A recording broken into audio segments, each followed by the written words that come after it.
Hello everyone. आज मैं जो है जो साइंस एंड टेक का जो है साइंस एंड टेक नहीं इन्वायरमेंट का जो करंट अफेयर आया हुआ है, ठीक है, उसका मैं थोड़ा एक बार रिवाइज करता हूँ ताकि दिमाग पे रहा है। तो जो पीटी 65 है वही है। तो शुरुआत में मेरे पास क्या था कि पहला पहला टॉपिक जो मतलब पहला था पीटी 65 में क्लाइमेट चेंज शुरू करूँगा, ठीक है, क्लाइमेट चेंज से शुरू कर रहा हूँ। तो उसमें शुरुआत में था कि जो COP30 हुआ है, ठीक है, उसमें कुछ कुछ जो है क्या क्या अडॉप्ट किया गया है, क्या क्या लिया गया है, वो मैं अलग वीडियो में याद कर लूंगा। एक अलग वीडियो है उसका, ठीक है। उसके बाद वाला टॉपिक है कि हम लोगों ने जो है न्यू एनडीसीज चूज किए हुए हैं, हम लोगों ने मतलब नए एनडीसीज बनाए हुए हैं। तो एनडीसीज पंचामृत के कौन कौन से टारगेट हैं वो सब याद रखना है, ठीक है। पंचामृत के जैसे मेरे पास 5 टारगेट है। पहले तो ये है कि 500 गीगावाट तक हमें नॉन फॉसिल फ्यूल एनर्जी जो है प्रोड्यूस करनी है बाई 2030 तक, ठीक है। 1 बिलियन टन जो है CO2 जो है वो कम करनी, रिड्यूस करनी है, ठीक है।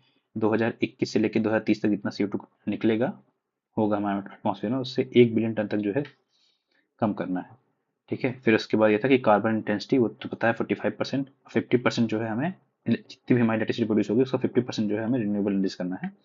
और 2070 हमारा नेट जीरो का टारगेट है। इसके अलावा तो मुझे ये पता चला कि एक ये है जो हमारा एनडीसी है उसमें ये टारगेट है और एक और टारगेट है, मतलब जो वर्ल्ड टारगेट है, एक वो यही टारगेट है कि जो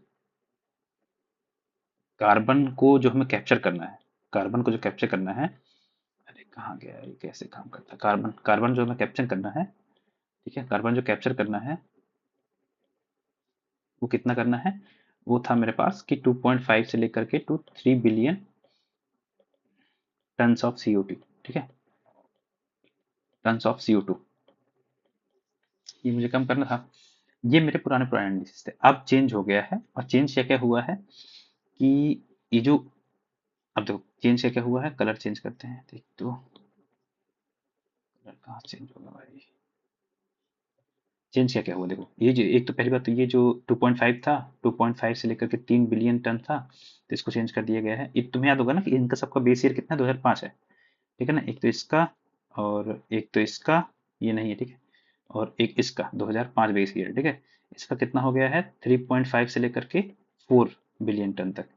और इसका 45% से कितना हो गया है, 47% हो चुका है।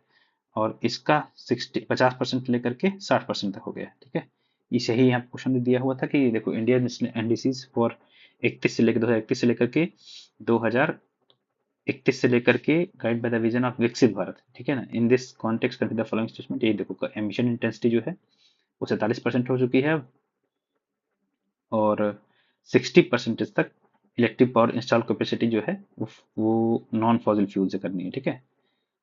और वो तो मैंने वहां पे क्या लिखा था, मैंने लिखा था रिन्यूएबल एनर्जी ना, लेकिन ये नहीं है, वो नॉन फॉसिल फ्यूल है वहाँ पे, नॉन फॉसिल फ्यूल, यहाँ पे रिन्यूएबल एनर्जी होगा, रिन्यूएबल एनर्जी, ठीक है। फिर इसके बाद क्या हुआ कि इसके to achieve the zero net, ये तो तुम्हें पता ही है 2070 का टारगेट है, to create a carbon sink of an 3.5 से लेकर के 4 तक, एक यही बस न्यूज़ है, ठीक है। इसके बाद जो है मैं सीधे इस पे आता हूँ। दूसरा जो पॉइंट है वो कार्बन क्रेडिट ट्रेडिंग स्कीम, ध्यान रखना, कार्बन क्रेडिट ट्रेडिंग स्कीम पे CCTS के, ठीक है। उसका गोल तो ये नॉर्मल ही पता होगा तेरे को। फिर उसके बाद ये जो है किस एक्ट के थ्रू जो है लाया गया था, वो ध्यान रखना, एनर्जी कंजर्वेशन, ठीक है, एनर्जी कंजर्वेशन अमेंडमेंट एक्ट 2022 के अंदर, ठीक है। फिर इसमें जो है इसकी कार्बन मार्केट, इसको हम कार्बन मार्केट कहते हैं। इसमें दो मेथड्स हैं, एक तो है कॉम्प्लायंस, एक था ऑफसेट, या फिर हम इसको वॉलंटरी कह सकते हैं। कॉम्प्लायंस में क्या होता है, दो तरीके के होते हैं, एक तो होता है कैप एंड ट्रेड, मतलब कि किसी भी कंपनीज में पर्टिकुलर इंडस्ट्रीज में उसके एमिशन इंटेंसिटी पर कैप लगा देना, ठीक है, कि हाँ भाई तू इतना ही बस कर सकता है। और फिर बेस लाइन हम लोग फिक्स कर सकते हैं कि भाई ये इस 20% अगर एमिशन इंटेंसिटी कम करना है तो मतलब कम करना है। अगर तुम लोग फेल होते हो, अगर कोई भी इंडस्ट्री फेल होती है तो उसके पास ये ऑप्शंस हैं कि वो कार्बन क्रेडिट को परचेज करे, कार्बन क्रेडिट को परचेज करे, या फिर मतलब उसको पनिशमेंट दिया जाएगा, कंपनसेटरी एफोरेस्टेशन के तहत जो है पनिशमेंट दिया जाएगा, ठीक है। न्यूज़ क्या है वही बताऊंगा मैं। और एक बात ध्यान रखना कि जो टारगेट डिसाइड करेगा कि कौन से टारगेट्स हैं कौन नहीं है, तो ये हमारी जो लोकल जो हमारी एनवायरनमेंट की मिनिस्ट्री है ना, ministry of environment forest and climate change, वो डिसाइड करेगी। और वहीं जो नोडल एजेंसी है कि ये लोग क्या कर रहे हैं सही से कि नहीं कर रहे हैं, वो BEE है, ठीक है ना, ब्यूरो ऑफ एनर्जी एफिशिएंसी, ऐसे कुछ करके नाम है। अब जैसे कि एग्जांपल एग्जांपल देखें तो जैसे कि कोई इंडस्ट्री ए है, अब उसको ये वो जो है इस कैटेगरी में आ गया, ठीक है, कि भैया अब तुम्हें जो है इतना काम करना पड़ेगा इंटेंसिटी, ठीक है। तो अब उसने जो है अपना प्लान जो है वो किसको देगा, बीईई को, और उसका परफॉर्मेंस बीईई ही एवेल्युएट करेगा, ठीक है। अब इसके बाद अगर उसने अचीव कर लिया, अगर उसने मतलब उसने अगर अचीव कर लिया, फिर ओवर अचीव कर लिया, और अचीव कर लिया, ठीक ही है। ओवर अचीव किया तो उसको कार्बन क्रेडिट मिल जाएंगे उसी जो उसने ओवर अचीव किया हुआ है। अगर अचीव नहीं किया तो वो परचेज करे कार्बन क्रेडिट को, या तो फिर पनिशमेंट मिलेगी कंपनसेटरी एफोरेस्टेशन की तरह तहत, ठीक है। अब न्यूज क्या है कि green house gas emission intensity rule बनाया गया है, सरकार लेकर के आई 2025 का। उसके तहत जो है 5 एनर्जी इंटेंसिटी सेक्टर के लिए ग्रीन हाउस मतलब ये जीईएस जो है ये green house gas emission intensity जो है वो फिक्स किया गया है, ठीक है। अब मुझे इसमें क्या याद रखना है कि वो 5 एनर्जी सेक्टर ना, टोटल जो है मेरे पास 9 इंडस्ट्रीज हैं, जिसमें से 4 को जो है इस बार ऐड किया गया है। इसमें 5 क्यों दिया हुआ है, फिर यहाँ पे 4 होगा ना।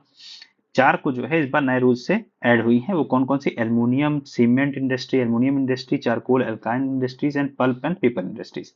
जो ऑलरेडी है वो तुम्हें पता होना चाहिए, जैसे कि आयरन और स्टील इंडस्ट्रीज हो गई, ठीक है। इसके अलावा फर्टिलाइजर हो गया, पेट्रोलियम रिफाइनरी हो गया, पेट्रोकेमिकल टेक्सटाइल इंडस्ट्रीज।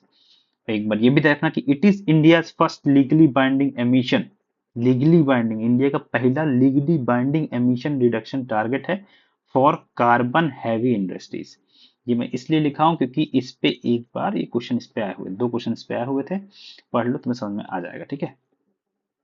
फिर इसके बाद ग्रीन हाउस गैस इमिशन में हमारे इंडिया की रैंक कितनी है, 3rd रैंक है। और किस किस तरीके से ग्रीन हाउस गैस इमिशन होता है, वो डिक्रीजिंग ऑर्डर में सबसे ज्यादा एनर्जी से होता ही होता है। एग्रीकल्चर, एग्रीकल्चर सेकंड नंबर पे आता है, इंडस्ट्रियल प्रोसेस में, इंडस्ट्रियल प्रोसेस प्रोडक्ट यूज में सबसे 3rd नंबर पे आता है, वो 8% है, एकदम कोई मतलब ही नहीं है। वेस्ट जो है 2.2% है, ठीक है। इसके बाद आता है मेरे पास ग्रीन क्रेडिट प्रोग्राम 2023 का, जीसीपी ग्रीन क्रेडिट प्रोग्राम है। इसके तहत क्या होता है कि जैसे कोई ये फर्म है, ठीक है, उसने अप्लाई किया किसको, Indian council of forestry research education Dehradun को। अब ये क्या करेगी, ये जो है किसी स्टेट गवर्नमेंट से पूछेगी कि भैया मुझे एक ऐसी लैंड आइडेंटिफाई करके दो जो डिग्रेड हो रही है और वो कम से कम 5 हेक्टेयर की होनी चाहिए। अब उसमें जो भी है प्लांटेशन व्लांटेशन करने का जो पैसा वैसा आएगा वो ये बंदा लगाएगा, ठीक है।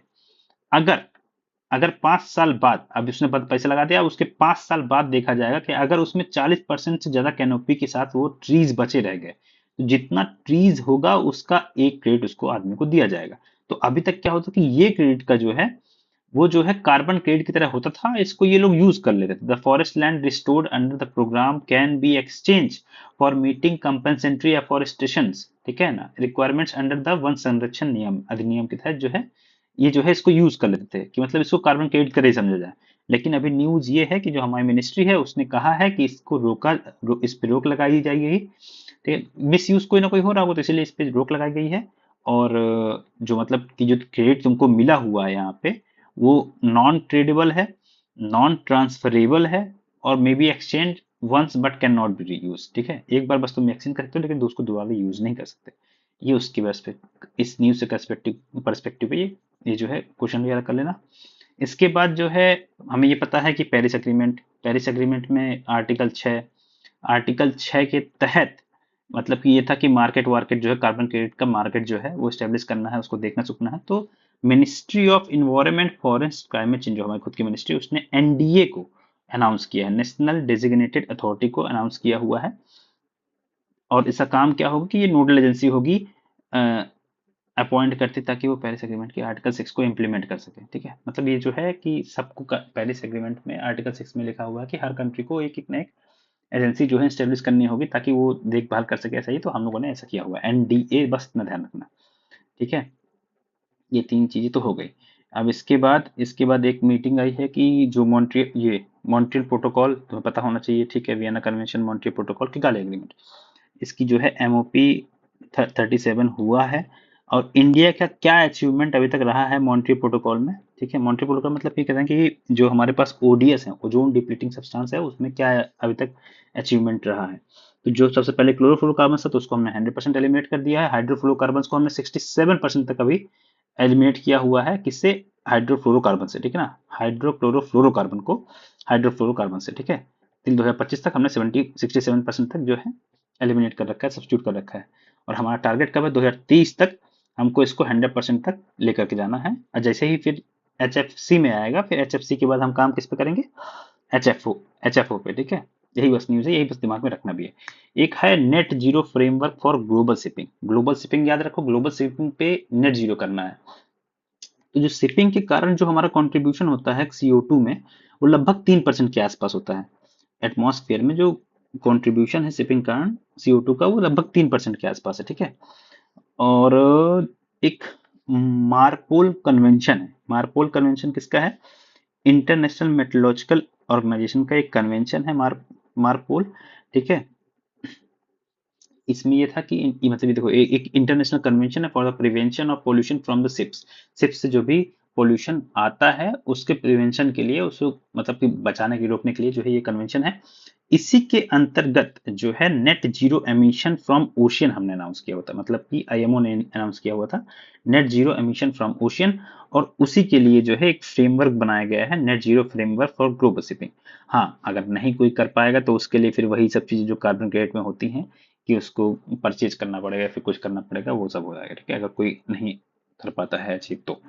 मीथेन मिशन, मीथेन एमिशन, तुम्हें मीथेन के बारे में पता होना चाहिए, क्या पता होना चाहिए कि वो कितना हार्मफुल है एज कम्पेयर टू CO2। उसकी लाइफ डेंसिटी कितनी है, मतलब उसका लाइफ एक्सपेक्टेंसी कितनी है, ठीक है। और एमिशन कहाँ कहाँ से होता है? ज़्यादातर वहीं केटल फील्ड से ही होता है, एग्रीकल्चर फील्ड से होता है, ठीक है। तो UNEP का इनिशिएटिव है, यूनाइटेड नेशन, मतलब ध्यान रखना कि वर्ल्ड वाइड वो एक था ना कि पॉल्यूशन में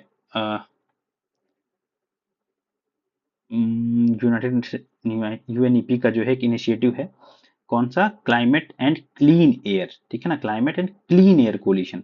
उसका पर्पस क्या था कि हमें जो है शॉर्ट लिव्ड क्लाइमेट पॉल्यूटेंट्स को कम करना है। शॉर्ट लिव क्लाइमेट पॉल्यूटेंट कौन कौन से? मीथेन हो गया, ब्लैक कार्बन हो गया, HFCs हो गया, ठीक है। इसके ये जो है एक रिपोर्ट निकालता है, ग्लोबल मीथेन स्टेटस रिपोर्ट। उस 2025, अभी 2025 में निकाला, उसमें ये कहा है कि एटमॉस्फेयर, मतलब कि इट सेज कि methane in atmosphere became double as compare to the pre industrial level. Pre industrial level से जो है डबल हो चुका है, ठीक है। ये भी ध्यान रखना कि इंडिया इसको साइन करके रखा हुआ है, और इंडिया ने जो है कोई भी टारगेट नहीं फिक्स किए हुए हैं, क्योंकि ज्यादातर हम लोग की जो इकोनॉमी है वो किस पे है? बेस है एग्रीकल्चर पे। और एग्रीकल्चर पे, मतलब एग्रीकल्चर मतलब क्या हो गया कि जो पैडी फील्ड है, पैडी फील्ड से होता है, और पैडी फील्ड से मीथेन का एमिशन भी काफी ज्यादा होता है, ठीक है। फिर आता है glacier, glacier preservation. Glacier preservation क्या है? नेपाल सियाला ग्लेशियर जो है वो जो है डिक्लेयर कर दिया गया डेड। क्यों? क्योंकि वो 60% तक, 66% तक सिंक हो चुका था। ऐसे ही मुझे क्या याद रखना है? पिजोल, पिजोल ग्लेशियर कहाँ का है? स्विट्जरलैंड का है, जो कि डेड हो चुका है। क्लार्क USA का है।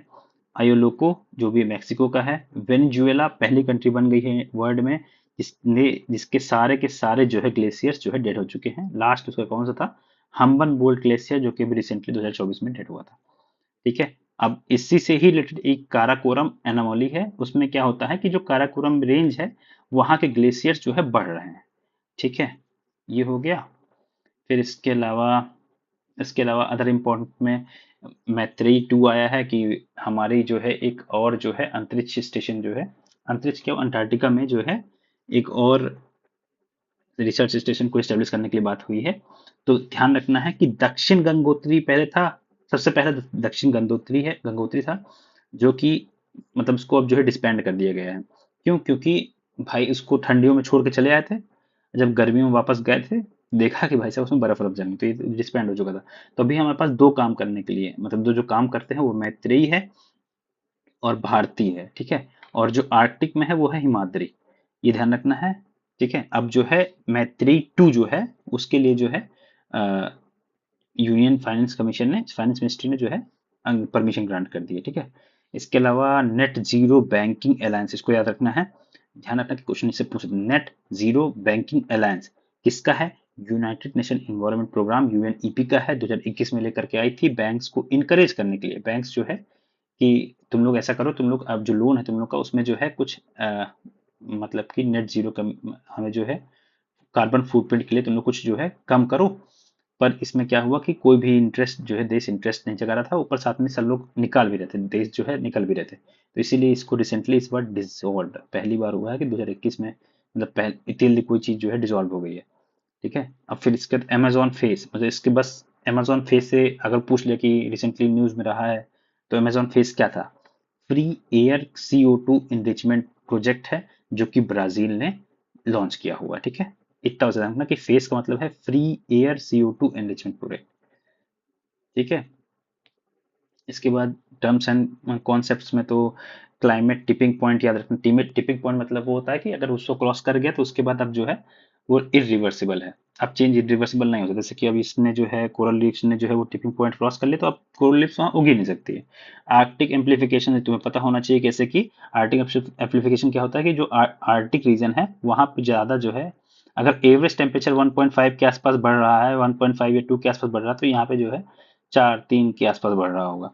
इसी को ही एम्प्लीफिकेशन की, बर्फ पिघलती है, बर्फ पिघलेगी और सरफेस कम होगा, एल्बिडो कम होगा, तो वो ज्यादा गर्म होगा और जल्दी ज्यादा गर्म होगा।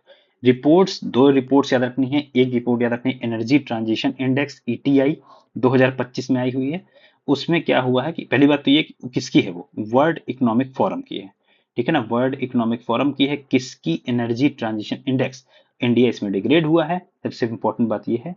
ठीक है, फिर एक दूसरी है क्लाइमेट चेंज परफॉर्मेंस। क्लाइमेट जो है चेंज हो रहा है, उसको लेकर के परफॉर्मेंस इंडेक्स है। इसकी टॉप 3 स्पॉट्स पहले, हाँ, जर्मन जर्मन वॉच के तौर लाया जाता है। इसके टॉप 3 स्पॉट्स जो है हमेशा एम्पिटी रहते हैं, क्योंकि कोई कंट्री अच्छा कर ही नहीं पा रही है, और इंडिया इसमें भी डिग्रेड हुआ है। बस इतनी क्लाइमेट चेंज को लेकर न्यूज थी। Thank you.